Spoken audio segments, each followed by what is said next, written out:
Video games represent a common bond between people, whether you're playing mobile games, PC games, console games, it doesn't matter. For many, many years now, people have been entertained by these electronic games put forth to us by many companies like Nintendo, Sony, Microsoft, and a lot more. So today, in order to keep my status as a gaming channel, we will be turning back the clocks about 100 years back to the first video game and playing every single video game, that's kind of a lie, leading up to 2023. The way we're gonna do this is I'm gonna highlight very important parts of video game history, and I'm gonna do a little bit of playthrough of each game that I reference. So I would advise you to buckle up, get your notebook out because you're gonna learn a lot, and get your chuckles ready because you're probably gonna see me make a fool of myself playing video games that I've never touched before. So here we go. All right, so in 1940, the first video game debuts at the World's Fair in New York, and this guy named Edward Condon invented a computer that plays a game called NIM against human competitors. So the computer wins this 90% of the time, but this is the first official video game ever. Not Pong, not Space Invaders, not Tennis for Two, which we're going to get to, but NIM.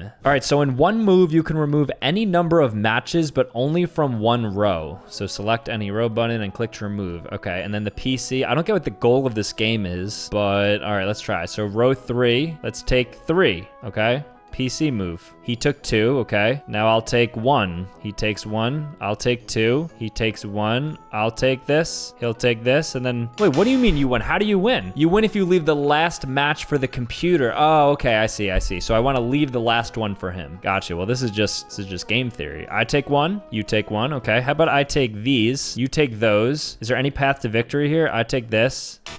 Oh my gosh. Okay, I'm gonna beat you. All right, so what if I take every single one in every row? Okay, wait. But how is this fair? All right, so that's NIM, that's the first video game ever. Now fast forward about 20 years, and then we have William Higginbottom, who created Tennis for Two, which is the first official video game. All right, so next up we have Tennis for Two. I'm not really sure how to play this. I think you just go like Pong back and forth. Oh, look at that. Wait, that's kind of fun.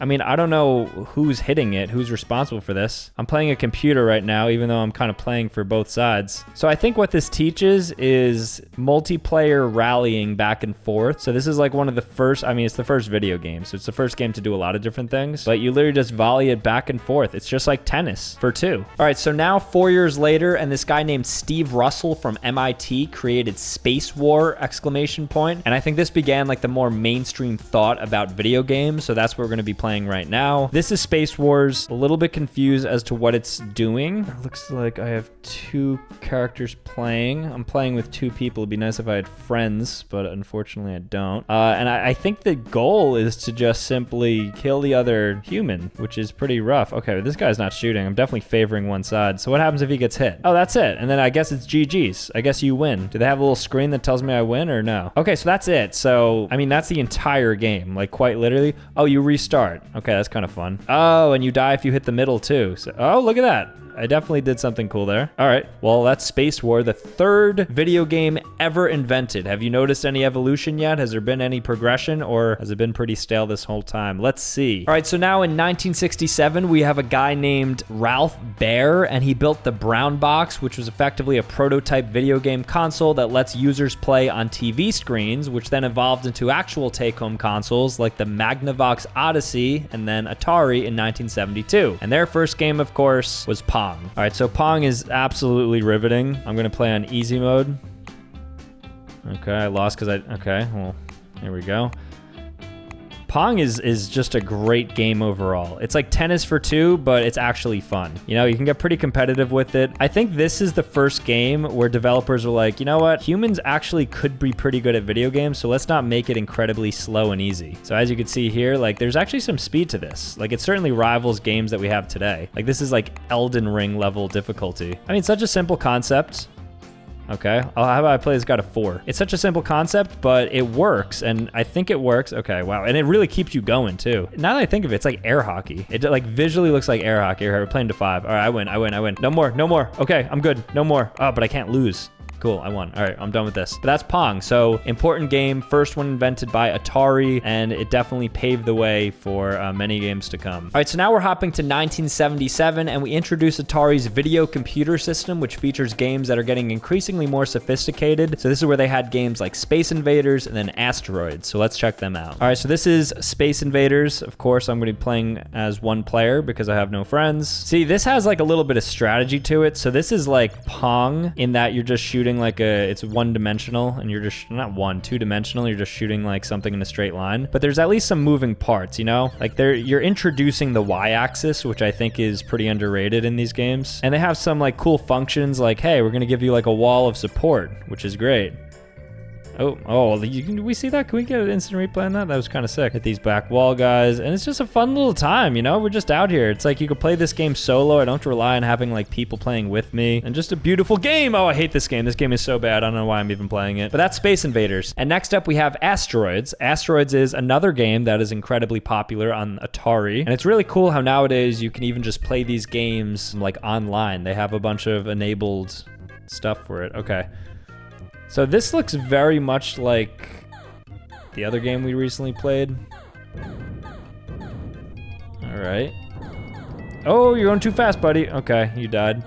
So it looks like you're just an A. And again, like I think what this does is the way it evolves from Space Invaders is that you get to move in multiple directions. So again, I think the common theme you're gonna notice with the evolution of games and graphics and the strategy behind them is now the mechanisms allow you to move X and Y axis pretty freely. Whereas before you're just moving horizontally along the X axis, and then now you can kind of move pretty liberally. It's actually like really, the controls are kind of favorable. I don't like how this is going, but I do appreciate that this game is actually kind of fun. All right, so 1979 was pivotal because it marked the launch of Activision, which was the first third-party game developer, and Nintendo made its first splash into gaming also in 1979 with Radar Scope. A lot of people don't realize that was their first game ever, and it was apparently well-performing in Japan, but an absolute failure in the United States. So as an American, let's check it out to see if it was actually a failure in my eyes. It literally looks like every single game we've played so far. It's like Space Invaders combined with like Atari combined with everything else you want to throw in here. They were obsessed with space. I guess it makes sense, right? Because in the 60s, that's when you were like going on the moon, and we had like the whole de-arms race with Russia, and then we were just like, hey, space, pretty cool, let's see if we can get there. And they're like, oh, like why can't I talk and play at the same time? It's becoming very difficult for me to do so, even though I'm just literally standing here doing nothing. But that's how it goes, you know, when you're playing Radar Scope. Okay, well, don't feel great about that. Do I not have another life? All right, pretty punitive back then. Don't really give me much. And that's it. So that was Nintendo's first game ever. It's called Radar Scope. Love it, hate it. See? Nintendo, 1980. All right, so I mentioned Activision in 1979 is when it first launched, and they released their first game called Dragster in 1980 for Atari, and we're going to check that out. So this is Activision's first game ever. It's called Dragster. So let's take a look at this. All right, 3, 2, 1. Okay, 9, 8, 7, 6, 5, 4, 3, 2, 1. How do I go? Okay, I blew out a tire? How? Why do I keep blowing out tires? How do I move? I mean, I'm looking at this. Here we go. Now we're moving. Don't want to blow out a tire. Be sure to stay steady. This is giving me heavy, like, Oregon Trail vibes. I don't understand what the guy in the bottom is doing. I guess he's just waiting around. I'm certainly breaking some records right now, right? Like, this is Formula One spectacular. I'm like Lewis Hamilton with that Dutch guy, Max V, something like that. Okay. I guess success. So this was Activision's first game ever. They've come a long way, and, you know, this is their humble beginnings. Pretty decent game, you know, like this whole dragster genre that has come out now. You can thank Activision for that. 1980 was also an important time because it introduced Pac-Man. It was coming from Japan to the United States. It revolutionized gaming. It was so popular in Japan, it had to come here. Fun fact, it used to be called Puck-Man, but Puck sounds too much like, and so they made it Pac because it was more digestible to certain audiences. I've actually never, I've played Pac-Man before. I don't know why I'm lying to you guys right now. So the thing with Pac-Man, I know there's a dead spot in Pac-Man where you can't get hit. Ooh, okay. That's not it. I forget where it is, but there's a certain spot. I should not have gotten that either. I don't know why I'm just like throwing right now. It's the first level though, so I should be fine. I should be good to win. Okay, a little skibbity toilet. There we go. There we go. A little scary there. That's fine. That's fine. That's fine. I think we're gonna win this still. Shut him out once more, and that is a dub. 2,700 points. So the high score on Pac-Man is like 3.6 million. It's if you have a perfect game. I think it's like right over here is the dead zone. Like you can't be hit. I'm just a little afraid to test it. I feel like that's not the smartest thing to do right now. I'm gonna eat you up like groceries, baby. There we go. Oh, you taste so good. I love you. Oh my gosh. This is the first game I'm playing so far where it feels like an actual video game. You know what I mean? All the other games are just like, like what am I doing? These games are clearly amateur hour made by like these MIT professors who just happen to have a Macintosh computer. But then you have a game like this created for Atari and it just feels like a video game. Like I'm playing something that's meant to be played. Okay. You're not gonna get me. You're not gonna get me. You're not gonna get me. You might get me. You're not gonna get me. You're not gonna get me. Don't worry. Don't worry, we've been here before. We've been here before. Oh, okay, a little pump fake, little pump fake, little juke out, little juke out, little juke out again. Come on, you're not gonna get me. You're not gonna get me. I know you want to. Okay, you got me. So after this, arcade games start heating up more and more with Donkey Kong being released in 1981, which introduced the world to Mario, or at the time, Jumpman, who his current quest is to save Pauline, not to be confused with Peach. So here's Donkey Kong. We have new game. There's that monkey climbing up the ladder. I was never really good at this game. This game was pretty difficult. I don't know what it was. Maybe I just wasn't really fit to be a gamer, but how high can you get? All right, let's see. Donkey Kong, your best days are behind you. All right, and there he is, Jumpman. Yep, climbing the ladders.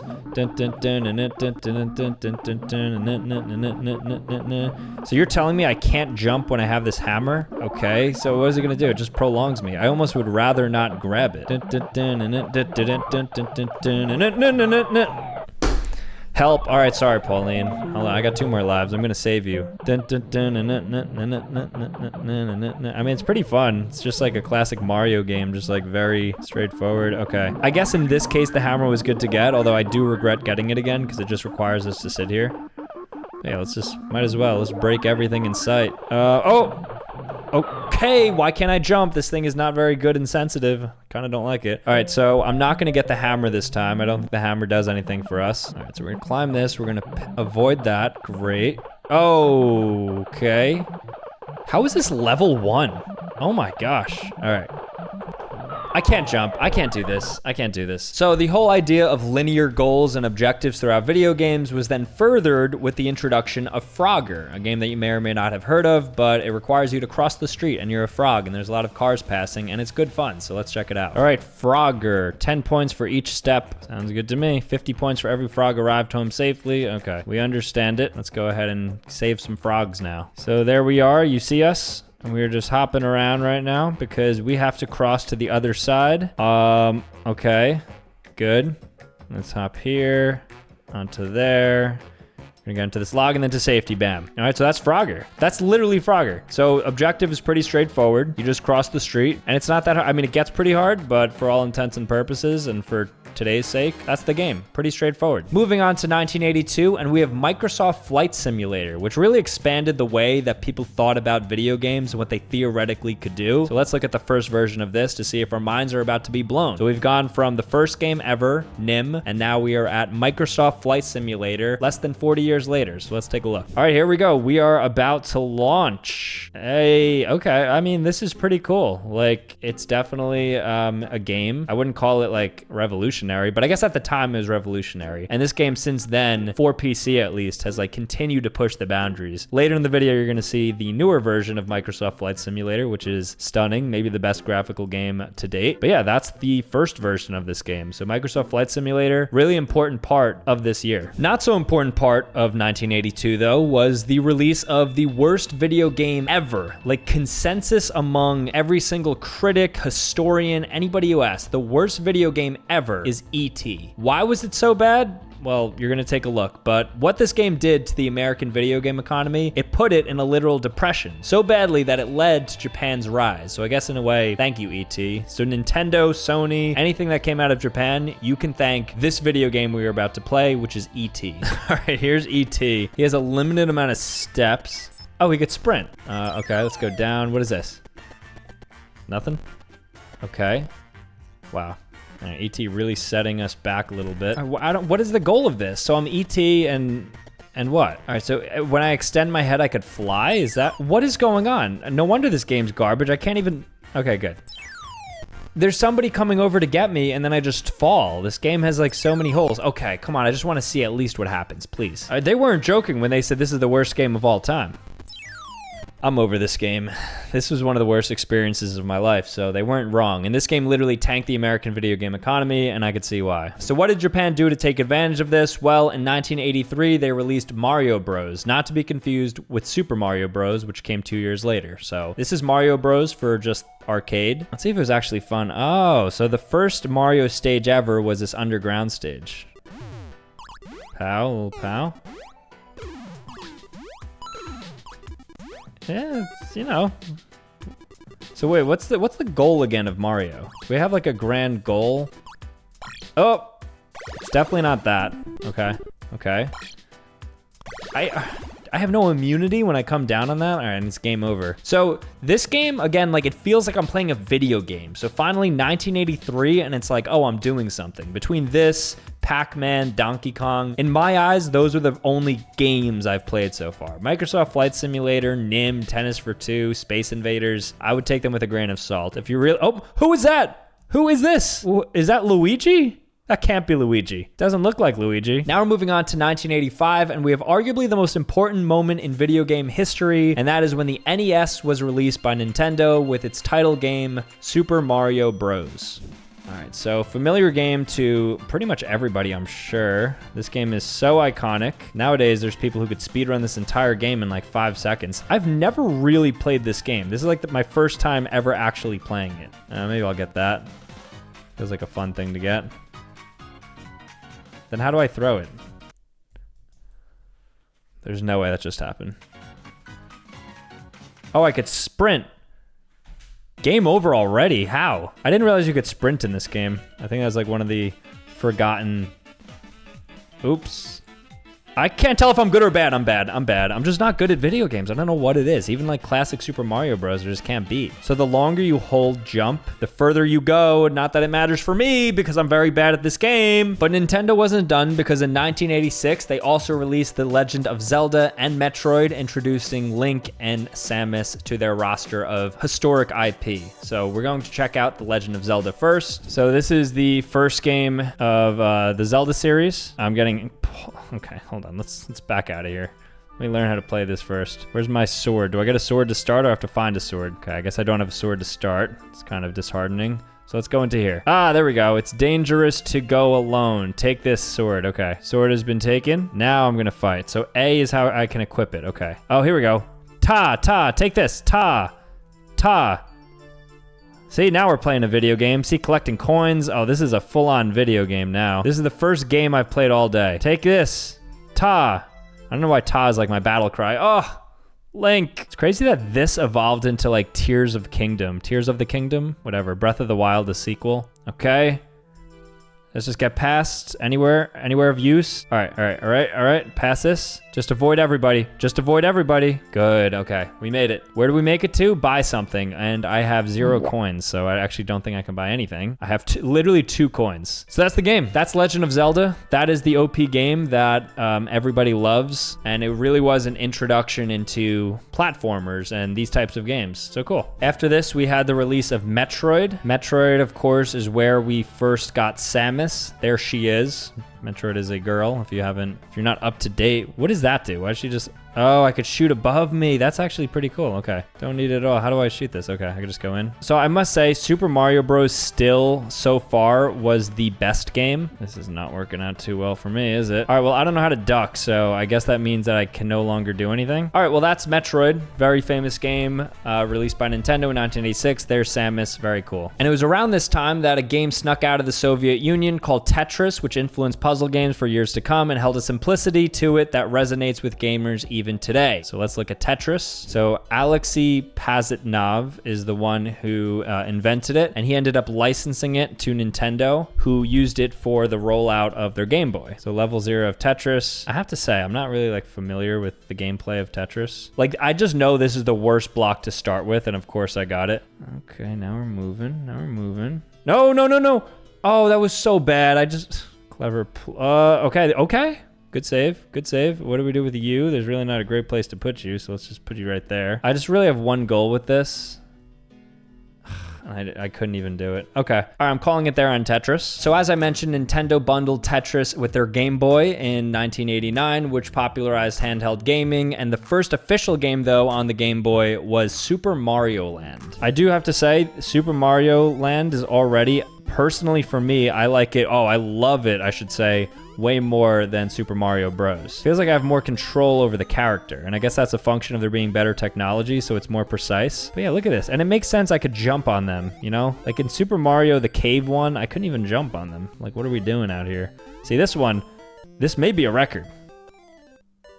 It's like when I speak, these bad things happen. I don't understand. Okay. Oh, you should not have fell there. Is this a ladder at least? Oh.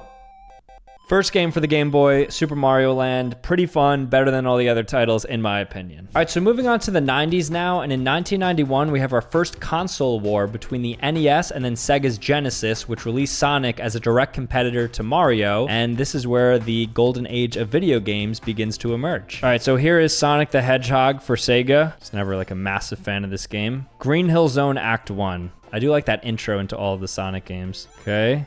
There we go. We're going fast. You know, people like to pit the two against each other, but we have to remember that they competed in a very rigorous Olympics against each other. Bounce, good. The key to Sonic is to just keep it moving. Keep it moving, always have a coin on you, and just keep it moving. That's literally it. That's the name of the game. Look at that. So while we had the console war between the NES and then Sega's Genesis, there was also a war brewing on the arcade systems with Street Fighter 2 by Capcom and Mortal Kombat by Midway getting the attention from people around the world. All right, so we have Street Fighter. I'm pretty big into the fighting game community because I like to play Super Smash Bros. And it's technically lumped in with it. And so Street Fighter is a game that I've actually played a little bit before in the past. Not on PC, so I don't know how my controls are going to fare here. But let's do a game start, and we're going to pick Ryu versus Chun-Li. Isn't Chun-Li like... Okay, never mind. All right, so I'm not absolutely sure what I have to do here. Well, I know how to play Street Fighter. It's just like I don't know what exactly I have to do here. Ha-ya! There used to be like tournaments and stuff held at arcades. This was like the introduction of like, hey, let's game. Let's go to the arcade and game. I mean, Pac-Man was too, but this was like, hey, we got beef. I don't want to settle it in a boxing match. I don't want this YouTuber boxing stuff to kick in. Know what I want to do? Fight you in Street Fighter. All right, Ryu versus Ken versus Chun-Li. Chun-Li just got KO'd. What do we know about that? A quick KO from Ryu, Street Fighter 2, so popular. But now let's play its enemy, Mortal Kombat. So now we have Midway's Mortal Kombat, which was a direct competitor to Street Fighter, and we're gonna play that a bit. All right, so choosing our character. I don't even know who these guys are. Is this Jackie Chan? Am I being racist? All right, let's be Jackie Chan. I think that's him. Yeah, it should be him. Oh, okay, looks like I was possibly wrong. Let's go, baby. Am I blocking? Why is my... Okay, there we go. These controls are... Okay, there we go. How'd we just kick him to defeat? I mean, my early read, wow, Scorpion's... wait, I'm Liu Kang, and Liu Kang wins. Look at that. Shout out to Liu Kang. I apologize for calling you Jackie Chan. Come on. Establish your dominance, Liu Kang. Come on, baby. Danger, danger. No, don't finish me. Please, please, please, no. All right, I lost that, but that's Mortal Kombat. And interestingly, between Mortal Kombat, Street Fighter, and Super Mario Bros., all of them had live-action movies, which really helped to bring video games to a bit more of a mainstream audience. Now, the first actual first-person shooter was Wolfenstein 3D. A lot of people think that it's Doom, but that was created a year later in 1993 for PC, which is also one of the greatest games ever played. So let's take a look at Wolfenstein 3D. Okay, so this is rated PG-13, so just make sure you are of age. Let's do a new game. Escape from Wolfenstein. Okay, here we go. I like how it had difficulties that I could choose. I feel like I've played this in an arcade before. Like straight... Oh, I definitely have played this game in an arcade before. Oh, bam, bam. How do I reload? Okay, wow, this is, I mean, talk about first-person shooters. This is certainly the first-person shooter because I don't know how to even control this. Come on, baby, open it up. All right, this game is clearly a dead end, but that's Wolfenstein, the first FPS game ever. But perhaps more influential than that is Doom, which is one of the greatest games, period. People love this game. They consider it to be a perfect game at the time. So, I mean, look, as you could see, this is like, if you open this game up nowadays, you'd say, wow, this game's terrible, but just put yourself in, oh my God, am I getting hit by something? Just put yourself in 1998, and I think you'd be pretty impressed with this. Pick up an armor bonus. I'm kind of snapping right now. I gotta escape to somewhere. You're telling me I can't escape to anywhere? Could I just escape behind me where I came in? I clearly have a problem opening doors in these FPS games, so we'll never really make it out of here, but at least you guys can understand what the graphics were like for the first-person shooter ever. So I consider that to be a win that we explored this to begin with. Wow, it looks really nice in the background here. So later that year, Sega released Virtua Fighter, which was the first 3D fighting game, and this absolutely changed everything because 3D games just completely hit the platform running as soon as this was dropped. Now let's go arcade mode to see what this is about. All right, here we go. We have Akira. Let's cage Jackie. He looks like Johnny Bravo, so I think we're gonna be, actually no, let's be Akira. Akira. He's 25 years old. All right. Oh, look at that. There's actually some decent controls here. Okay, so it's very like Dragon Ball Fighter-esque. I don't know why I just spammed the same move. You will not lose. Okay, there, oh wait. Can I do like flying kicks? Do we have that in our arsenal? Okay, we do. I don't think I'm necessarily using it right. Oh no, and then I got KO'd. Okay, I don't need the replay, but yeah, you see how it's 3D? They're getting all these different angles. It was around this time as well in 1994 when Sony released the PlayStation in Japan, but more of that in a little bit. In 1995 though, that's when the evolution of gaming reached Windows 95 with the introduction of games like Minesweeper. So here's Minesweeper here. I've never really known how to play it. I think it means like if there's a one, there's one bomb attached to it. So there could be a bomb here, here, here, or here. So that means it's likely to be maybe here. Nope. See, I don't know what I'm talking about. So it's going to be one of these, I don't know. And then you could right click and it puts like a little flag. I don't know what that means. I think it means you think there's a bomb there. I used to just play like this. Yeah, that was terrible. I'm clearly not very good at Minesweeper, but that was one of the first PC games that people started playing at their desk because they didn't like working. And that kind of has led to work from home, funny enough. Another game on PC that people would play that was implemented during Windows 95 rollout was Solitaire, a game that I was gonna say we all know and love, but I don't think anybody really loves this game. If you're unsure how to play it, so basically you have to put in order like ace, 2, 3, 4, so you have to find them. And the way that you can reveal them is by putting descending cards on each other. So let me just show you a quick little example. An ace, right? So now I need to find the 2 of hearts because that's gonna further all of this. Oh, there it is, 2 of hearts was there. 4, okay, so 4 of diamonds goes there. It should. Okay, well, I don't even know how to play this, I guess. Now, as technology progressed, so did 3D platformers, which gave rise to Super Mario 64 for the Nintendo 64, which was its title game in 1996. And boy, was this a crazy moment in gaming, almost as crazy as 1985 rollout of Super Mario Bros., because this introduced platformers, which is now an entirely new concept in the gaming space. So let's see. Now, I will note I'm playing on PC, which might be illegal, honestly, but let's not tell anybody about that. And I'm doing this just because I do not possess a Nintendo 64, so I really can only use an emulator. There's Princess Peach. Graphics aren't terrible, right? 1996, we got good color. Things are looking great. There's Lakitu being a perv, just filming the entire castle. Not sure who gave him the rights to do that. I guess Princess Peach. And then we're going to be introduced to our title character soon, who goes by the name of Mario. It was a little early, but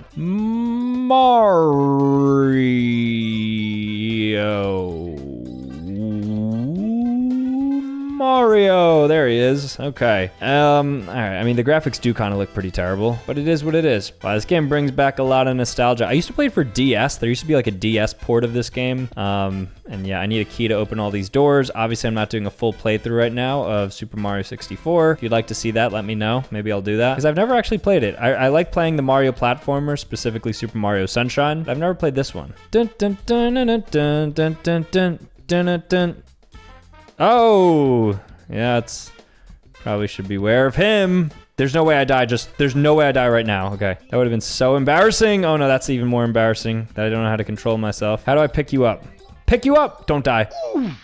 I died. So that's Super Mario 64. In 1996, Nintendo also concurrently released Pokemon for their Game Boy, which was their title game that they released with it, and this really solidified them as the kings of IP in gaming between Mario and now Pikachu. So here we have Pokemon Red. Pokemon Red was the first installation of this game. So if you've never played the first Pokemon and you are a Zoomer who has only played the new gen games, this is what greatness looks like. This was the first game of its time. There are 3 Pokemon. Who are we gonna choose? Charmander. So do you want Charmander? No, not necessarily. I can go Squirtle. Wow, Squirtle looks so cute in this game. So do you want water Pokemon? No. Or I could go Bulbasaur. And of course I don't want Bulbasaur. Nobody ever chooses Bulbasaur. Never do that. If you're ever gonna start, always start with Charmander or Squirtle. So you want him? Yes. So we are going to take on Charmander and we're going to engage in our first Pokemon battle. Do you want to give a nickname? No, I didn't want to. We'll call him B though, because B's a cool letter. Wait, Sam, let's check out our Pokemon. Come on, I'll take you on. All right, whatever. And so this is the first Pokemon battle in history, which you're about to watch. So really important moment in gaming history is right now. So C wants to fight me. He sent out Squirtle, level 5, and I send out my guy. So let's go ahead and fight him. I guess I'll scratch him. Any damage? Not much. He used tackle. He missed. Oh my god, that's so embarrassing. I'm just gonna scratch you until everything's good. He used tail whip. I think that reduces my defense. Yeah. So he's playing the long game here. I'm just gonna scratch him, just get these consistent hits on him. So he used tail whip again. He's really lowering my defense, but he's not doing anything with it. So let's scratch him once more. Oh, critical hit. There we go. He used tail whip again, but it failed. You can't even hit your tail whips. That should do it. Critical hit again. I'm getting all these critical hits. Would you look at that? Squirtle defeated, and it looks like I only took 4 HP damage. Now, moving on 1 year forward, and in 1997, Nokia, nonetheless, released Snake on their mobile phone. So this is the original Snake game, so we're gonna play with a worm. I'm sure everybody's played this game, right? You just have to keep eating this. Like, it originated on a Nokia phone. So if you guys don't know what Nokia is, because again, like, you're probably just used to iPhones and Androids, Nokia used to make phones, and so they didn't have, like, built-out games like Temple Run, and so this was the most riveting game of the time. You had people who were just addicted to their phone, this very simple game, Tetris-like in terms of its simplicity, and it was just people playing this. And for some reason, I'm pretty good at this, probably because I had a Nokia at one point, and those phones used to not break whatsoever. Those phones were absolute beasts. You know, like you can break an iPhone in like 2 seconds? Well, not these phones. See, this is probably it. 1410. Let me know if you could beat that. 1997 also marked the year when PlayStation officially sold 20 million units worldwide in 1997. And this was led by games like Tomb Raider. All right, so we're gonna start a new game here. So this is Lara Croft. That's her name. Kind of bad, right? Actually, really bad. Dang. Ooh. Okay, let's keep it moving. I don't know what she's like the purpose of this game is. To be honest, like the Mario 64 graphics, which was released the same time by Nintendo, were a bit better than this game's graphics. Like, when I say a bit, I mean a lot, because there's really not much going on here. She's pretty, I mean, she's pretty. That's one thing. Oh, look at these jumps.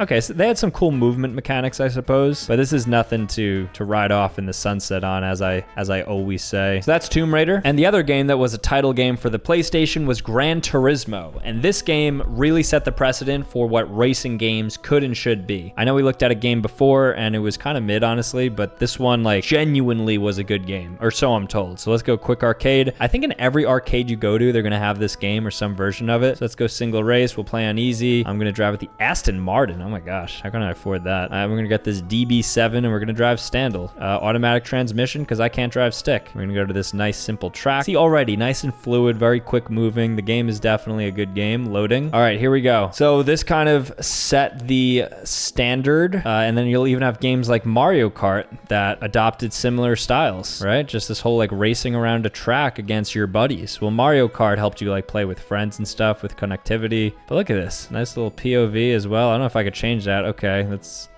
oh, this is, all right, I was gonna make an edgy joke that I feel like I shouldn't be making. All right, we just gotta stay on track. Okay, I think it's over for me, but that's Gran Turismo. But now on the PC side of things, we had the release of Grand Theft Auto by DMA Design. I mean, I don't know when 6 is coming out, but here is the first Grand Theft Auto ever. All right, so you have Travis, Katie, Mickey, Divine, Bubba, Troy. So isn't Troy the one that everybody likes? Liberty City. See if they still have these really long loading screens. I'm sure they do. Yeah, I mean, this doesn't, oh, well, that was pretty quick. All right, here we go. This is the first one. So this is me, and you could just kind of walk around freely. So you can't punch.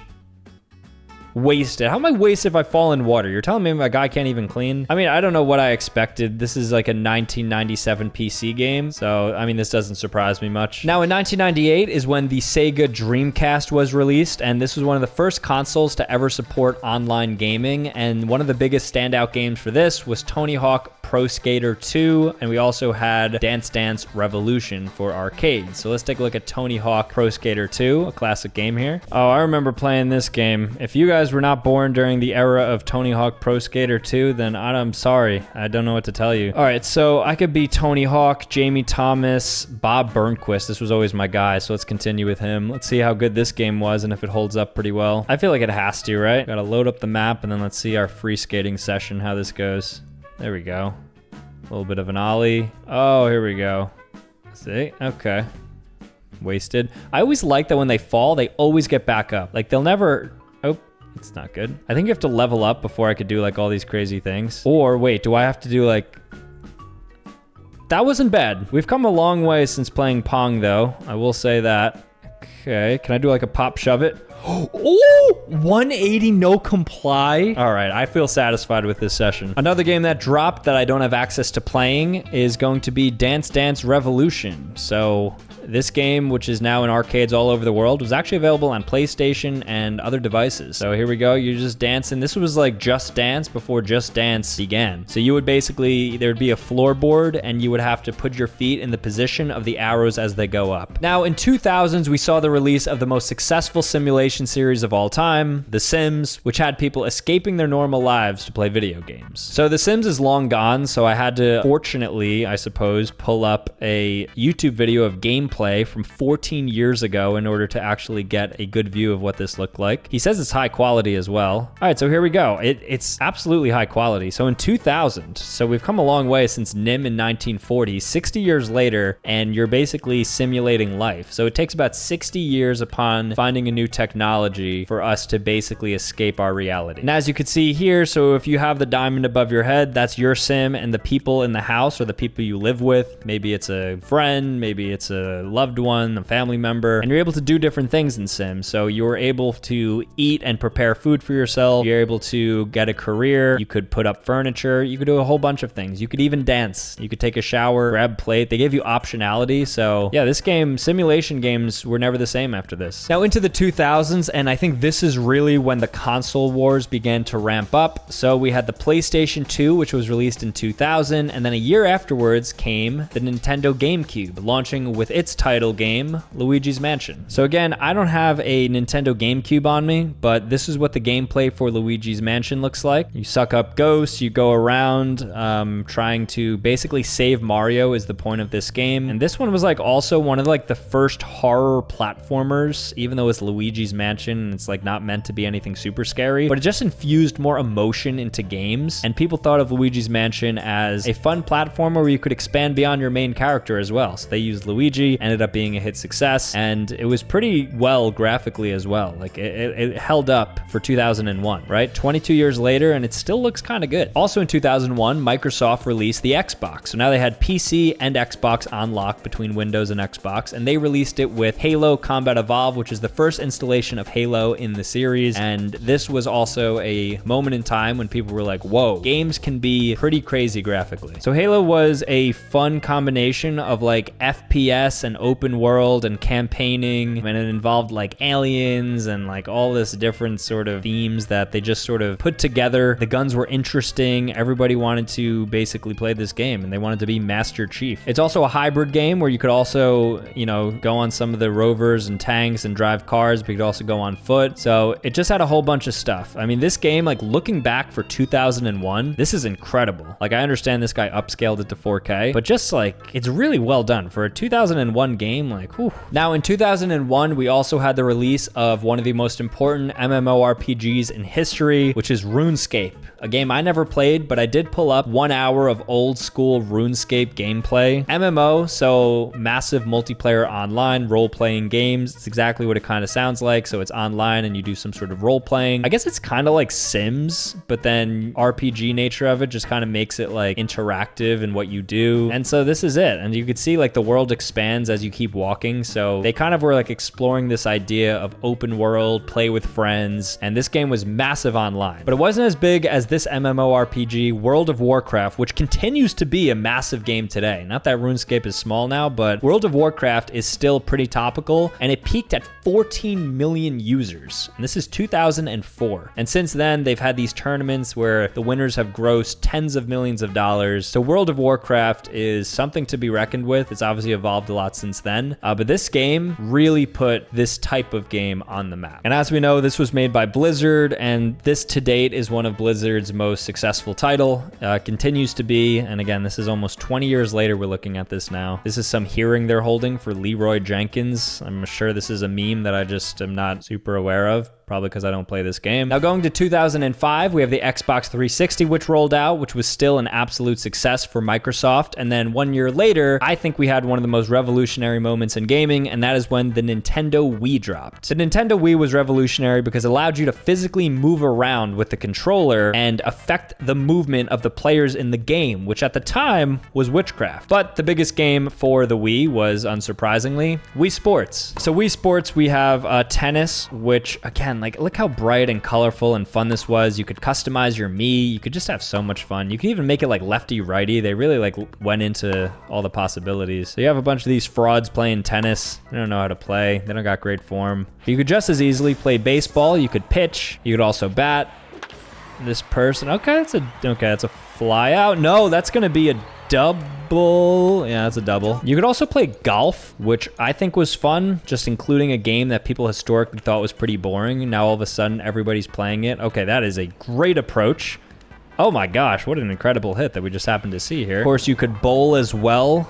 Oh, okay, he missed that, but it was a valiant attempt. And last but not least, you could box. So he's not facing Matt, who is notoriously known to be one of the hardest opponents in any game ever, the true villain, but he is beating up on this guy. So in 2006, in line with Nintendo releasing the Wii, Sony released the PlayStation 3, and the biggest game for the PlayStation 3 was Grand Theft Auto 4. Now we already saw gameplay for Grand Theft Auto 1, kind of mid, but Grand Theft Auto 4 was revolutionary, and it was a game that many people first realized how much they loved gaming from. It's because it was truly an adventure. You could do kind of whatever you want, but you could also follow like some storyline. So it really gave you a lot of freedom, and the graphics were also way ahead of their time. So congrats to Rockstar. 2009, and came the rise of a lot of popular mobile games like Subway Surfers and Angry Birds. All right, so this game like continues to be obviously incredibly popular because people play this on TikTok as there's like podcast clips going on in the background. So it's just somebody talking, and then there's just some high octane Subway Surfer footage going on. I don't know how that originated, but for some reason this game just like appeals to the ADD mind. So if you have a mind that is like completely unable to focus, this game is just really fun because it's easy, it's visually nice. You could play it on your phone, you could play it on, I think like the Switch they have it. This game is available pretty much everywhere. But perhaps more famous than that was Angry Birds.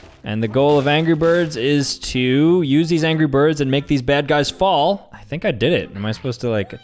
There we go. And that's it. That's the goal of Angry Birds. You have to kill all the enemies. And if you kill the enemies, then you win and you get to move on. So now I go to level 2. And this game also was just a lot of fun. I used to play this like in school all the time.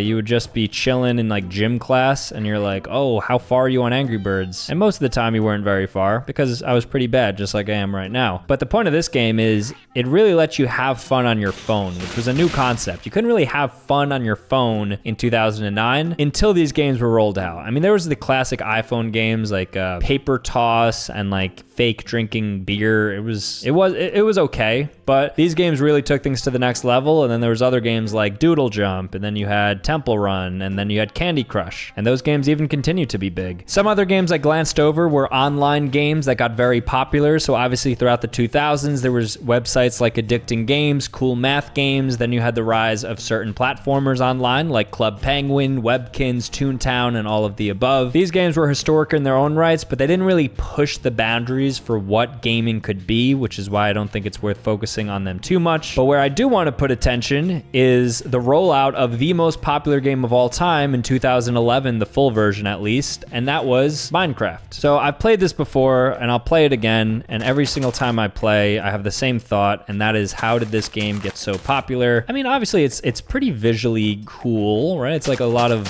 blocks, which if I had to take a guess, I think psychologically we like seeing these rounded squares. It makes our mind feel good and chiseled, and you could do what you want. It was a true sandbox. So if I wanted to place blocks, I could place blocks, right? And then I could hop on these blocks and look, I'm creating my own world. So sandbox games, it's just so accessible and anybody can do it, and it's just fun. You can play on any device. 2010 also marked the rise of esports with games like Dota 2, League of Legends, and then we have CSGO, Valorant later into the decade, and all of these games really allowed people to compete online and have fun with each other playing various MMORPGs, and you have even some FPS shootouts. You have all the Call of Duties that came out, and this era was pretty much defined by competition. And so you'd have a lot of the trick shot errors coming into play. You'd have a lot of people uploading their gameplay onto YouTube for the first couple of times, and this gaming really helped, I think, pave the way for Let's Play. But in 2013, boy, did things get crazy, because we had the rollout of the PlayStation 4 and the Xbox One, and these two guys went head to head. These consoles, of course, would live for about 7 years until 2020, which we'll get to. Now, since the last 10 years are so close and we all kind of understand what has happened, I'll just briefly touch on a few things. So in 2015 was the first Battle Royale game ever called H1Z1. A lot of people think it was Fortnite, but that came out 2 years later, although Fortnite undoubtedly popularized Battle Royales. After that, we have Call of Duty Warzone and all these other Battle Royales that obviously graphically were great and allowed you to have a lot of fun with friends. So now into 2017, and we have the rollout of the Nintendo Switch, and with it comes its title games, Super Mario Odyssey and Legend of Zelda Breath of the Wild. Both absolutely stunning, especially for Nintendo standards. Like, for non-PC gaming or for a device that's handheld, to have this level of open worldness was crazy. Many people consider Breath of the Wild or Odyssey to be two of the top 10 greatest games of all time. And as mentioned, Super Mario Odyssey, I think it's got to be one of the most visually pleasing platformers out there, period. Obviously, you have the best character in gaming in Mario, and then you have all these different worlds. You combine it with a really great console, and what you get is a game that I think has like a 99% on Metacritic. 1 year later, and we have the rollout of a lot of the VR games starting to get a little bit of legs behind them, like Beat Saber. So here's somebody actually uploading their VR footage for what this looks like. So we've come a long way since NIM. So now we're actually wearing Oculuses and different VR headsets directly on our eyes. 2020 was a massive year because that is when the Xbox Series X and the PlayStation 5 both rolled out amidst COVID. These things were extremely expensive at first, and then people ended up not buying them at the rates that people thought they would because there weren't many original titles that people thought were worth it. Besides Spider-Man Miles Morales, which a lot of people think is PlayStation's best game ever. It was really visually an absolute masterpiece. I mean, look at this. It looks like you're literally in New York City. I mean, you could very well be Spider-Man. They're now rolling out at the time of this release the next version of this, which I'm personally excited for just to see clips from because I'm not a really big PlayStation guy, but I will still watch. And Xbox released Forza Horizon 5, which, whether you like racing games or not, I mean, this game is visually pleasing, to say the least. Things also kind of come full circle in the evolution of gaming when we see certain iterations like GTA 5 and GTA 6. When we compare them and juxtapose to the versions at the very beginning, they are obviously masterpieces now, and you can't even tell the differences, and now these are top 10 games of all time. But I think a really interesting one is Microsoft Flight Simulator, which if you've never played this game before, I highly recommend booting it up and it's worth the $60. It's crazy. Also during the COVID years, and we had games like The Last of Us 2, which shook people to their core, had really good narratives behind them, and were even adapted into movies and TV shows, some of these. We had a lot of flops as well, like Cyberpunk, which was promised the world and then couldn't deliver, but then there's a lot of visual masterpieces like Starfield, and then of course Red Dead Redemption 2 is just, I mean, how did we get all the way here? And I know I titled this video 100 years, and so going from 1940 to 2040 obviously is hard to project out, but at the very least I will leave you with this clip of something I saw on Twitter from an Unreal Engine developed game, which is hyper realistic to say the least.